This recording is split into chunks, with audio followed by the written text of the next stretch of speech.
Have you ever truly paused, maybe when you're stuck in traffic or just looking up at a massive skyline, to consider what monumental effort keeps a city of 1 million people not just running, but actually alive every single day? It's a huge thought, isn't it? Yeah, it's this like living colossus pulsing with millions of lives. Right. But beneath all that visible energy, there's this invisible machine working constantly just to keep it all going. An invisible machine. I like that. Yeah, because hundreds of these massive cities exist across the globe, and each one is, well, it's like a complex ecosystem, almost biological in a way. How so? Well, think about consumption. Tens of millions of gallons of water daily, thousands of tons of waste generated. Wow. And then there's the food, the energy, intricate supply chains stretching hundreds, sometimes thousands of miles. It sounds like a constant battle. It really is. It's this unseen war, not against, an enemy, but against breakdown, against entropy, really. Just the sheer scale of it all. It's waged hour by hour, system by system, just to keep things stable. That's a perfect way to put it. A constant dance to maintain equilibrium. And today, well, our mission is to unpack this incredible, sometimes kind of alarming hidden machinery. The engine under the hood. Exactly. We want to look at the cracks that inevitably form under all that pressure, and then maybe more importantly, the sheer human ingenuity that's constantly working to mend them. Right. And insights like these, really getting into the weeds on complex topics, connecting the dots, that's exactly the kind of thing you can find over at Mind Expansion Daily. It's a fantastic resource if you want to stay well informed and really understand the bigger picture. Definitely worth checking out. So, where do we start with this invisible machine? For me, it has to be the unseen arteries. The arteries. Water, food, and power. Let's start with water.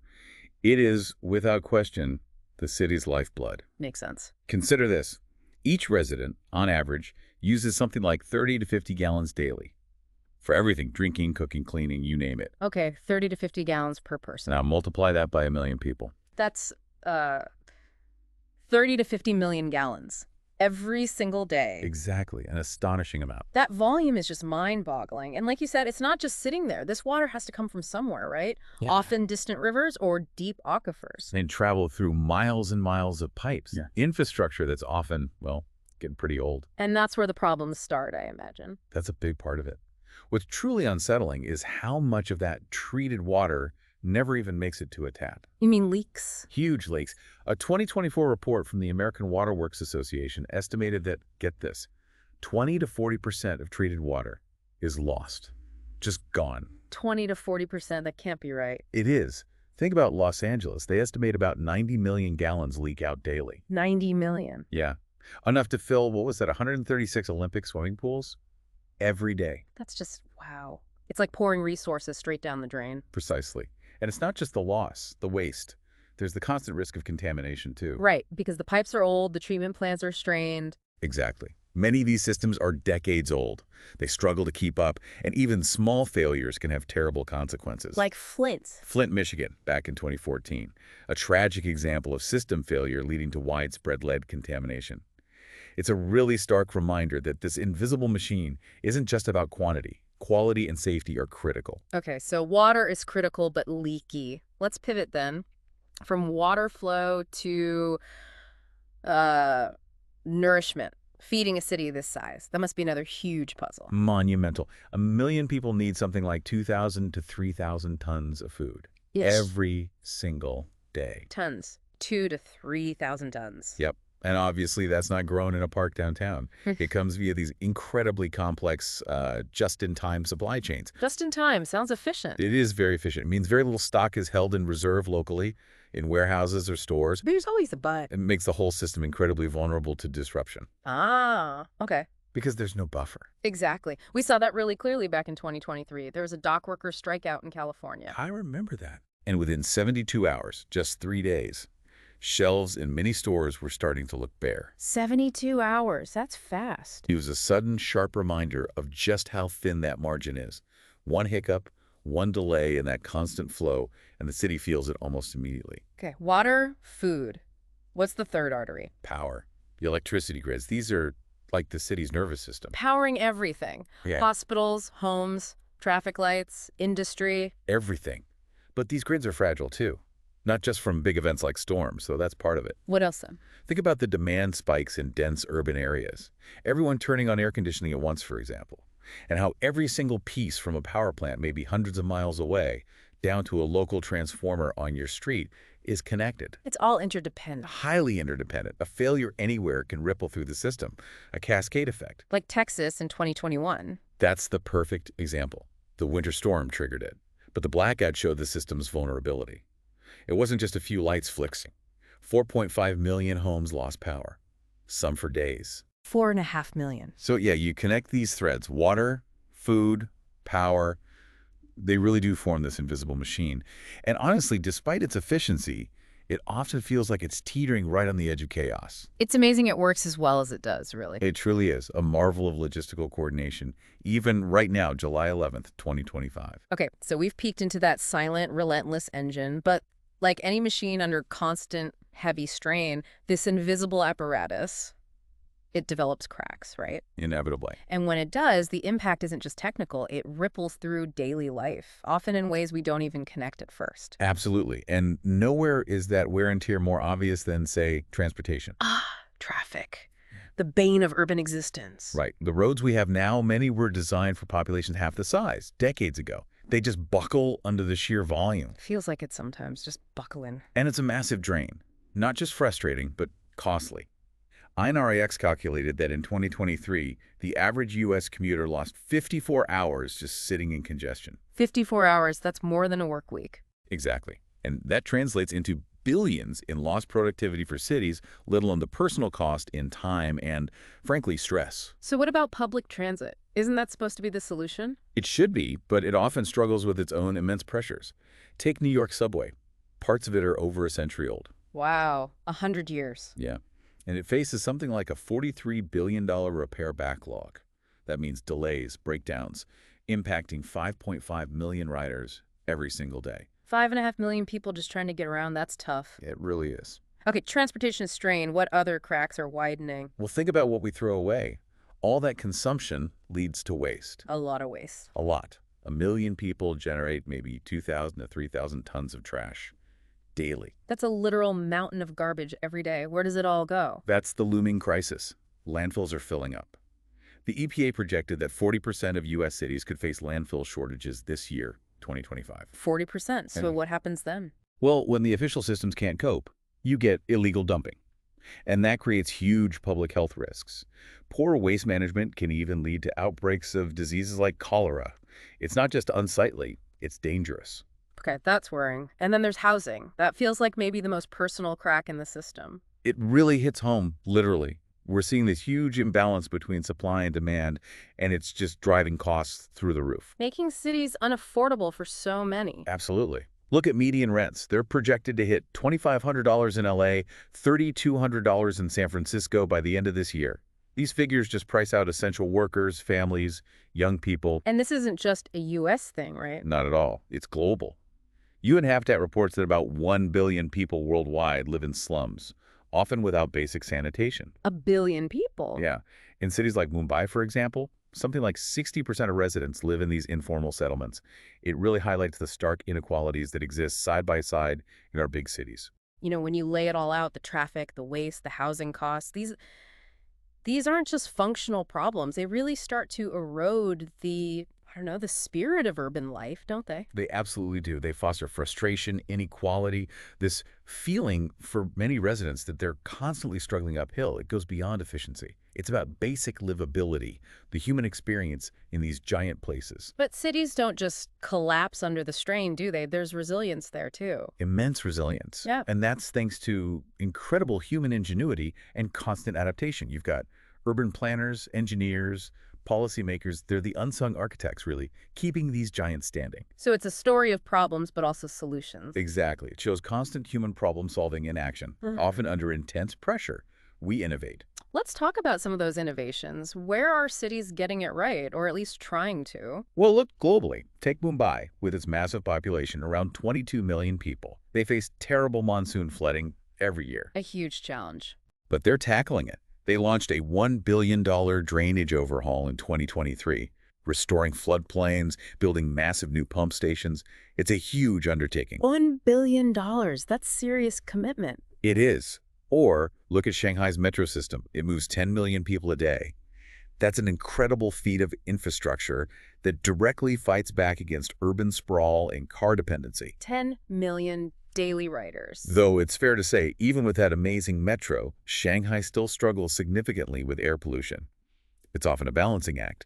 Solving one problem might exacerbate another. That's a really important point. No magic bullets. Right, then you have Singapore, often held up as a model city. The smart city. Exactly. Their AI-driven traffic systems, according to a 2024 report, have cut traffic delays by about 15%. Plus, they're doing innovative things like vertical gardens and integrating solar grids to reduce the urban heat island effect. That sounds truly holistic, thinking about environment and efficiency. It is. Tokyo is another great example. They're using smart sensor technology in their water system to cut water loss by 10%. 10%. Yeah. After what we said about leaks, that's huge. It's a significant saving. And they're investing heavily in advanced flood barriers to protect against typhoons, which are becoming a bigger threat with climate change.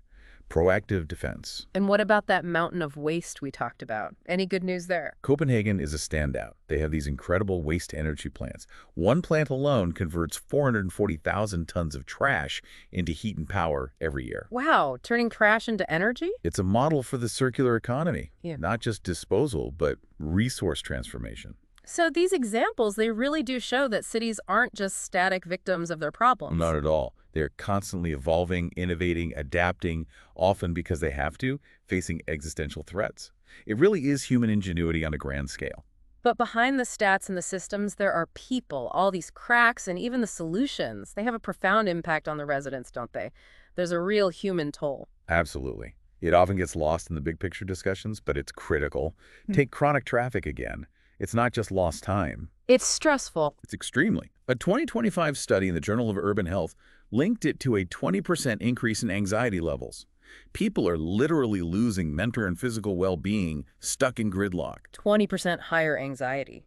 And the housing situation, overcrowding, must have health impacts too. Direct impacts.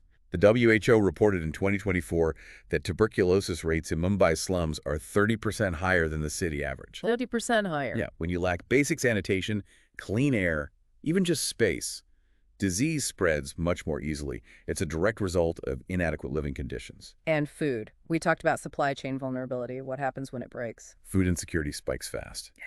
After Hurricane Sandy hit New York in 2012, about 10% of New Yorkers couldn't get access to food for a whole week. A week without access to food in New York City. It shows how quickly basic needs become precarious when that invisible machine falters. And power outages. We mentioned Texas, but California's had issues too, right? With wildfires. Yes.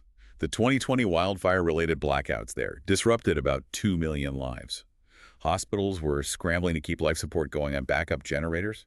Families were left in the dark, sometimes in extreme heat. So all these stressors, congestion, scarcity, instability, they really test people's resilience day in, day out. They absolutely do.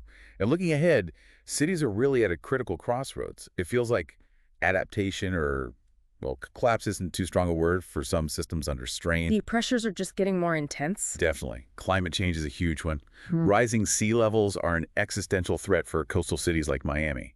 Just a 2-foot rise, which is plausible by 2050, could flood 20% of the city. 20% underwater. And wildfires are pushing closer to urban areas. Denver, Los Angeles.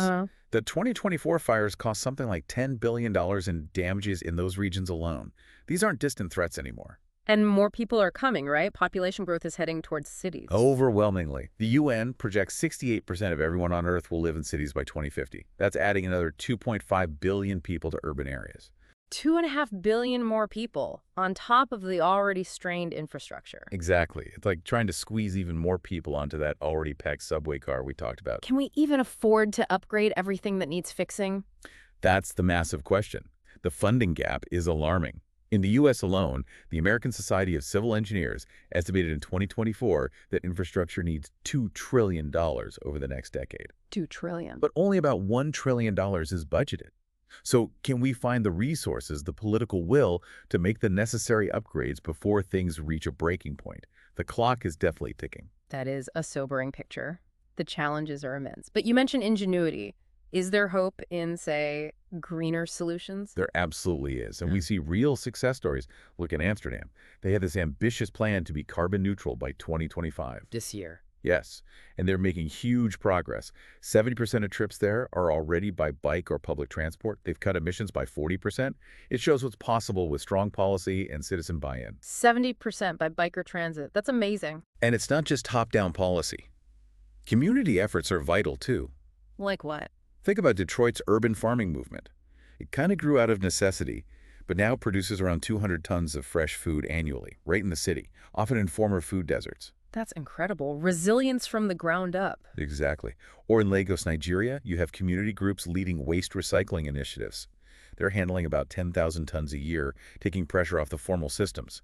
These grassroots efforts show that people find ways, they innovate, especially when official systems struggle. So the choice is stark, then. It really is. Adapt through smart planning, new technology, community action, or risk systems buckling under the ever-increasing strain. What a journey we've taken, really, through the hidden gears and pipes of our cities. It makes you realize a city of 1 million people is, well, it's a triumph of human ambition, isn't it? It truly is a hub of culture, commerce, connection. But also, as we've seen, this surprisingly fragile ecosystem, held together by that relentless, invisible machine: water, food, power, waste, transport. Its survival really is a testament to constant ingenuity, constant effort, collective grit.